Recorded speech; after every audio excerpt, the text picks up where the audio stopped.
माकेगाव म्हणजे बघा की माझं हे जे गाव आहे रेणापूर तालुक्यात लातूर जिल्ह्यात आहे आणि मला शाळेमध्ये घालत असताना शाळा सुरू झाली होती आणि शाळेत 10 मुलं लागतात त्यावेळेस आणि मी त्यावेळेस चड्डीमध्ये 5-6 वर्षाचा असावा आणि मग शिक्षक तिकटे गुरुजींनी मला वडिलांना माझ्या विनंती केली की याला शाळेमध्ये पाठवा.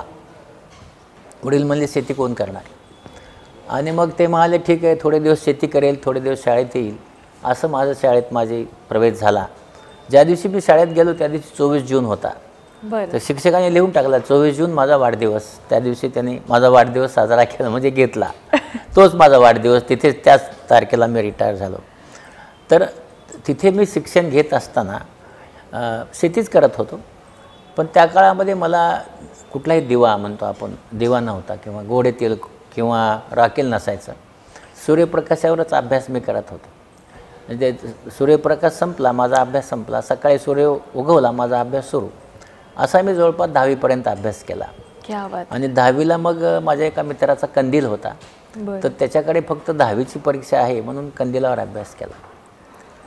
तर त्याच्या आणि म्हणजे माकेगाव हे त्या काळात इतकं म्हणजे तिथपर्यंत लाईट वगैरे नव्हता. लाईट किंवा रस्ता लाईट काही नव्हतं.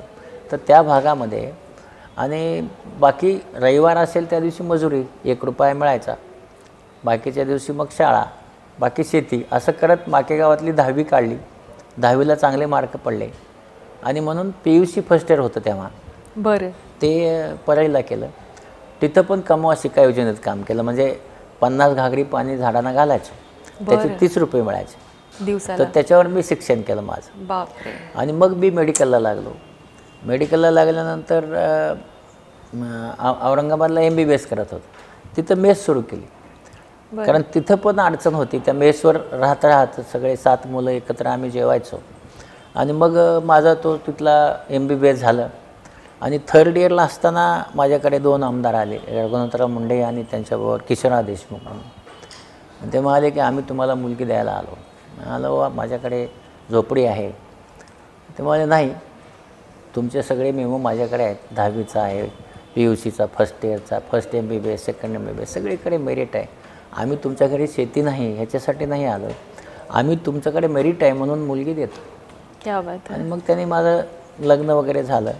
नशीब असं आहे की 6 महिन्यात त्यांचा मुंबईत ॲक्सिडेंट झाला लग्नानंतर आणि डोळ्याच्या पेपरच्या दिवशीच ते वारले. अरे देवा. म्हणून मी नेत्र रोग विषयात नापास झालो होतो. 6 महिन्यांनी पुन्हा परीक्षा देऊन त्याच्यामध्ये मी पास झालो आणि मग PG केलं.